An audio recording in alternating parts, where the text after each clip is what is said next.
नमस्ते जी। 27वीं दृश्य श्रव्य कणिका सत्यार्थ प्रकाश स्वाध्याय एवं प्रवचन माला। आप सभी स्वाध्याय प्रेमी महानुभावों का मैं हार्दिक स्वागत करता हूं।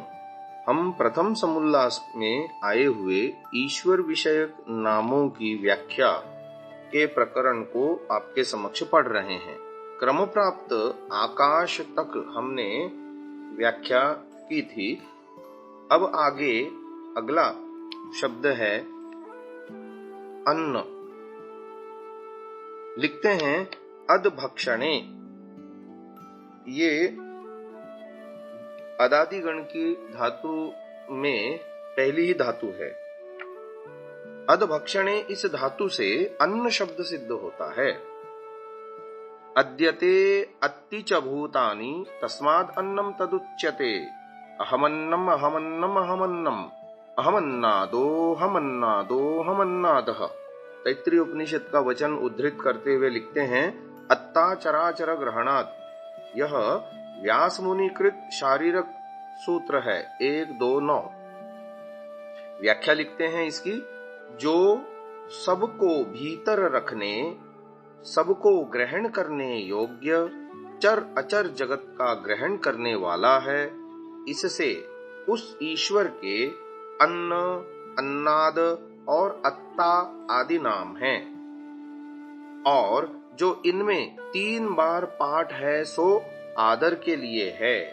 जैसे गूलर के फल में कृमि उत्पन्न होके उसी में रहते हैं और नष्ट हो जाते हैं, वैसे परमेश्वर के बीच में सब जगत की अवस्था है। अगला शब्द है वसन निवासे। ये भ्वादिगण की 731वीं धातु है। इस धातु से वसु शब्द सिद्ध हुआ है। वसंती भूतानि यस्मिन्, अथवा यह सर्वेषु वसति स वसुरीश्वरः।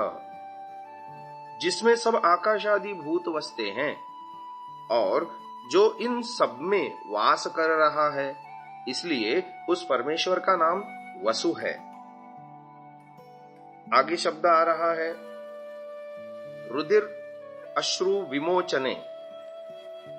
ये अदादिगण की 60वीं धातु है। इस धातु से निच और रक प्रत्यय होने से रुद्र शब्द सिद्ध होता है। यो रोदयति अन्यायकारिणः जनान स रुद्रः। जो दुष्ट कर्म करने हारों को रुलाने हारा है, रुलाता है, इससे उस परमेश्वर का नाम रुद्र है। वैसे ईश्वर के इन नामों को महर्षि दयानंद जी प्राचीन जो परंपरा है, आर्ष परंपरा, धातु प्रत्यय आदि के द्वारा इसकी शब्दों के आधार पर व्युत्पत्ति करके ईश्वर के नामों को सिद्ध कर रहे हैं। ईश्वर के गौणिक, कार्मिक और स्वाभाविक ऐसे नाम होते हैं। जिस जिस गुण को परिलक्षित करता है, या ईश्वर के कर्म को परिलक्षित करता है, या स्वभाव को परिलक्षित करता है, उसके आधार पर शब्दों की व्युत्पत्ति करके हमें ये बताया जा रहा है।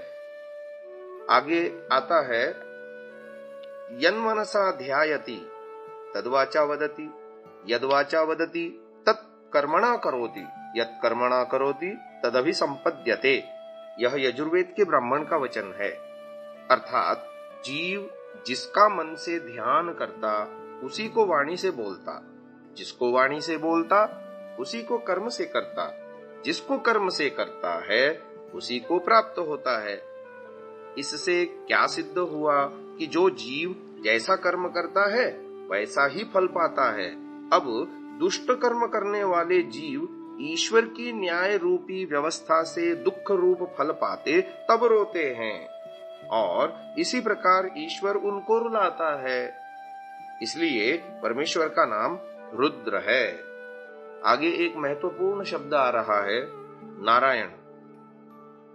नारायण शब्द ईश्वर के लिए प्रचलित है, परंतु वह शरीरधारी ईश्वर आदि की संकल्पना करके पूरे भारत में इसकी पूजा अर्चना भी होती है। तो इसके विषय में लिखते हैं मनुस्मृति का प्रथम अध्याय के 10वें श्लोक को उद्धृत करते हुए आपो नारा इति प्रोक्ता आपो वै नरसूनवः ता यदस्यायनं पूर्वं तेन नारायणः स्मृतः। कहते हैं जल और जीवों का नाम नारा है, वे अयन अर्थात निवास स्थान है जिसका, इसलिए सब जीवों में व्यापक परमात्मा का नाम नारायण है। यानी जलों को और जीवों को नारा कहते हैं, और ये जल और जीव जिस घर में रहते हैं, अयन माने घर, उस परमात्मा का नाम नारायण है। आगे चलते हैं। चंद्र शब्द की व्याख्या आ रही है चदि आह्लादे। ये भ्वादिगण की धातु है 56वीं। तो चदि आह्लादे इस धातु से चंद्र शब्द सिद्ध हुआ है। यश चंदति चंदयति वास चंद्रः, जो आनंद स्वरूप है, सबको आनंद देने वाला है, इसलिए ईश्वर का नाम चंद्र है। फिर आगे शब्द आता है मंगल। मगी गत्यर्थक धातु से, जो कि भ्वादिगण की 88वीं धातु है, इससे मंगेरलच इस सूत्र से मंगल शब्द सिद्ध होता है। यो मंगति मंगयति वास मंगलः, जो आप स्वयं मंगल स्वरूप और सब जीवों के मंगल का कारण है, इसीलिए उस परमेश्वर का नाम मंगल है। आगे शब्द आता है बुध। बुध अवगमने, इस धातु से बुध शब्द सिद्ध होता है। यो बुध्यते बोधयति वास बुधः, जो स्वयं बोध स्वरूप और सकल जीवों के बोध का कारण है, इसलिए उस परमेश्वर का नाम बुध है। आगे शब्द आता है शुक्र। ई शुचिर पूति भावे, इस धातु से शुक्र शब्द सिद्ध होता है। यह शुच्यति शोचयति वास शुक्रः, जो अत्यंत पवित्र है और जिसके संग से जीव भी पवित्र हो जाता है, इसलिए ईश्वर का नाम शुक्र है। आगे धातु आ रही है चर गति भक्षण योहो। इस धातु से शनैश अव्यय उपपद होकर शनैश्चर शब्द सिद्ध हुआ है। यह शनैश्चरति स शनैश्चरः, जो सब में सहज से प्राप्त धैर्यवान है, इसी से उस परमेश्वर का नाम शनैश्चर है। आगे शब्द आ रहा है राहु। रह त्यागे, ये भ्वादिगण की 486वीं धातु है। इस धातु से राहु शब्द बना है। यो रहति परित्यजति दुष्टान राहयति त्याजयति वा स राहुरीश्वरः, जो एकांत स्वरूप, जिसके अपने स्वरूप में दूसरा कोई पदार्थ संयुक्त नहीं होता, जो दुष्टों को छोड़ने और अन्यों को छुड़ाने हारा है, इससे परमेश्वर का नाम राहु है। महानुभाव आगे केतु शब्द भी आ रहा है। हम इन सब नामों को सुनते हुए बड़ा आश्चर्य लग रहा होगा कुछ महानुभावों को, क्योंकि ये सब नाम हमने भौतिक क्षेत्र में जड़ पदार्थों के सुने हैं, कभी ईश्वर विषय इसकी परिसंकल्पना भी नहीं की होगी हमने। किंतु धातु प्रत्यय को लगा करके शब्दों की जब हम व्युत्पत्ति और व्याख्या करते हैं तो कैसे वो ईश्वर में घटते हैं ये नाम, ये बड़ा आश्चर्यकारक होगा कुछ लोगों के लिए। परंतु पहली बार सुनने से ऐसा आश्चर्य लग रहा है।